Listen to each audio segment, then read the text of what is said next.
Hey everybody, welcome back. It is Monday Moments with me. We have a guest host today. You gonna speak? No? She's being shy, but she wanted to be in the video. So today's video is actually not going to be something that I do, just something that I read.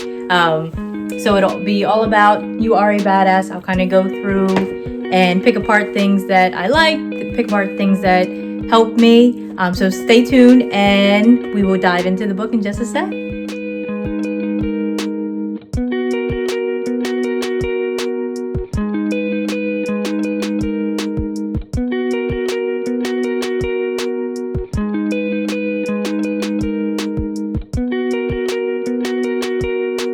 Okay, it is Megan with Monday Moments with me. Like I said, today we are going over probably my favorite book, You Are a Badass by Jen Sincero.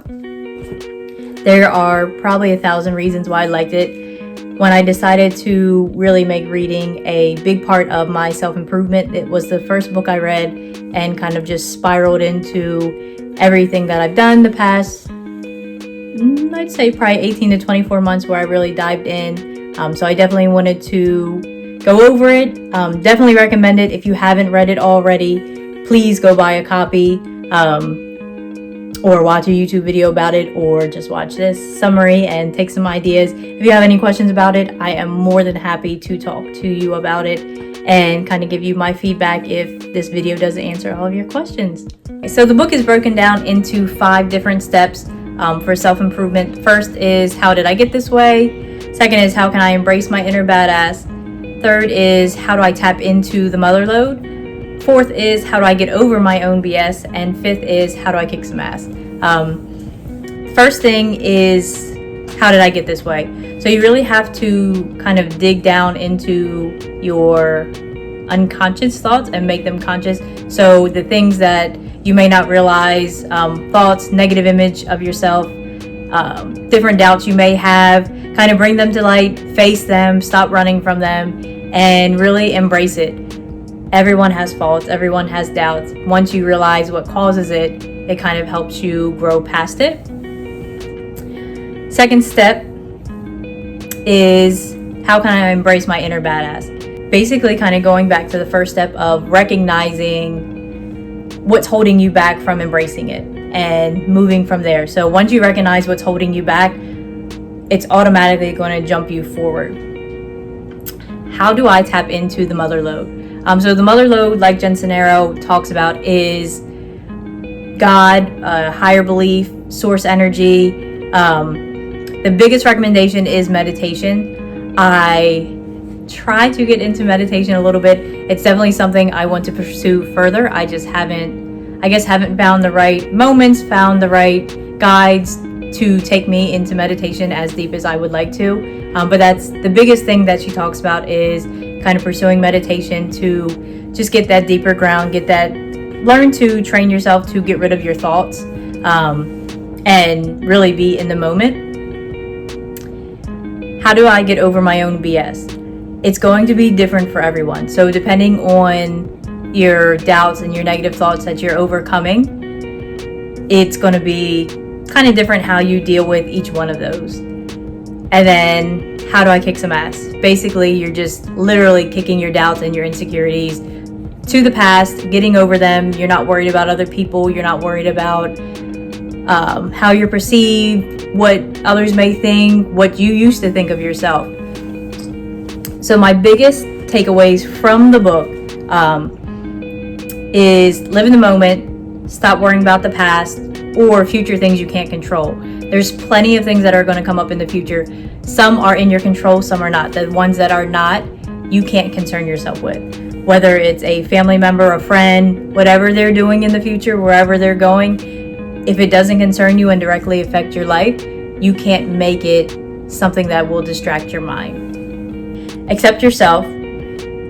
You are unique. Stop worrying about what everyone thinks, whether it's parents, peers, family. A lot of times we get caught up in the perception of what our parents or peers expect of us, what they may have had planned for us, what they think is best for us, and we lose track of what we actually want for ourselves.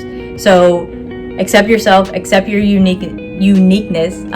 You are one of a kind, so embrace it and love it and live your life exactly the way you want.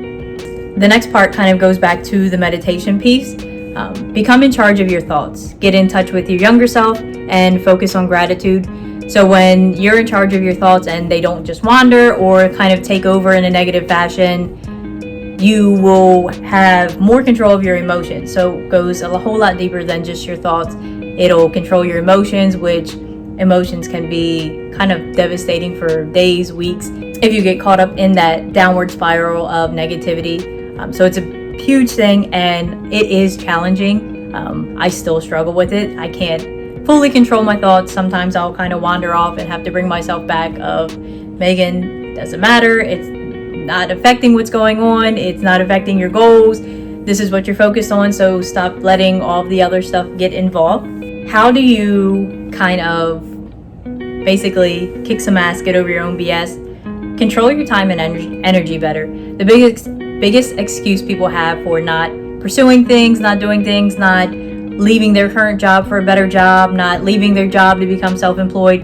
I don't have the time. I don't have the energy.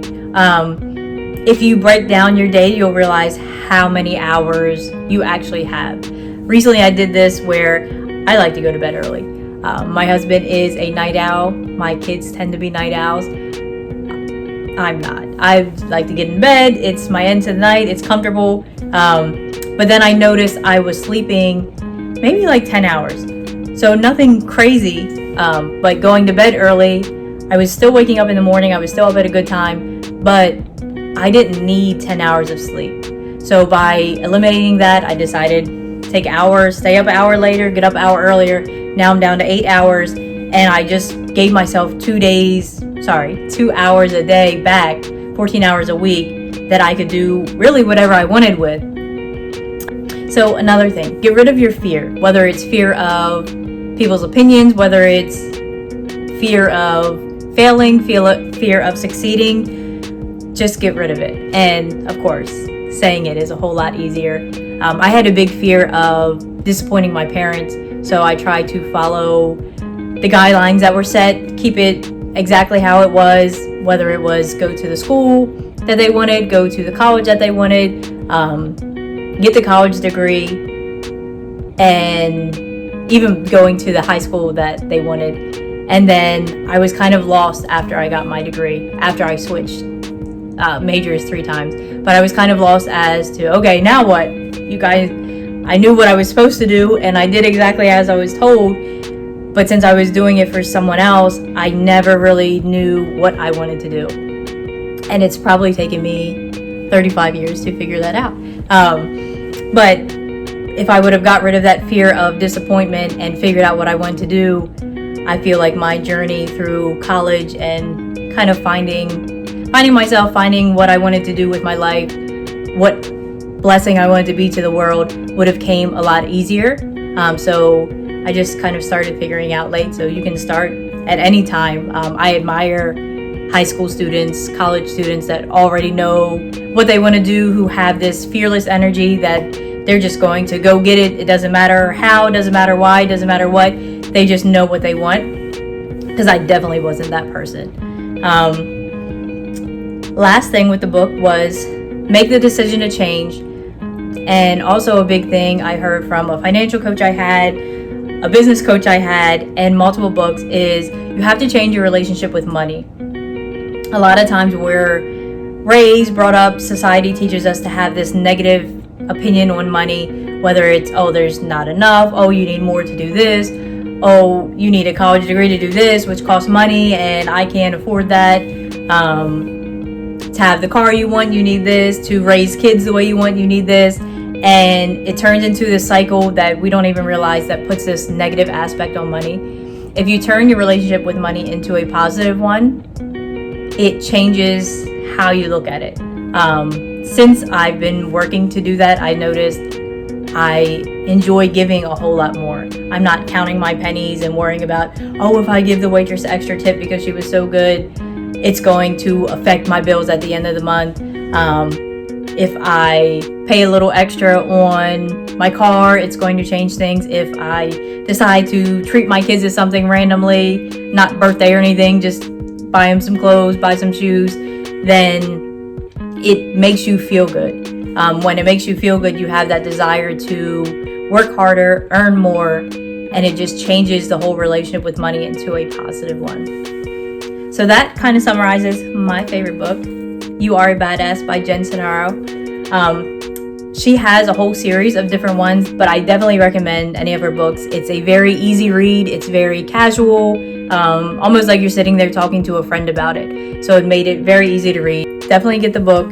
Check it out. Let me know what you think. If you do get the book, comment below. Let me know. Okay, so let's move on to the song of the day. It is You Got It by Vito. Why do I like this song? It is one of those like uplifting, just put on the car, you feel good, makes you feel like a boss babe driving down the road. I like the whole song, so it was hard to kind of pick out something to quote, but I did. So it's your time to boss up, fix your credit, girl, get at it, get your bag up, hit that gym, and get back fine. Basically kind of sums up, and it doesn't have to be because of a breakup, it doesn't have to be for anyone else but yourself, but make yourself feel good. Whether it's the gym, whether it's fixing your credit, whether it's finding another side hustle or finding another stream of income, just do it. And you know you got it, you know you can do it.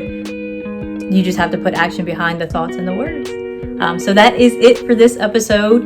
Thank you guys for joining. If you have not subscribed yet, please subscribe.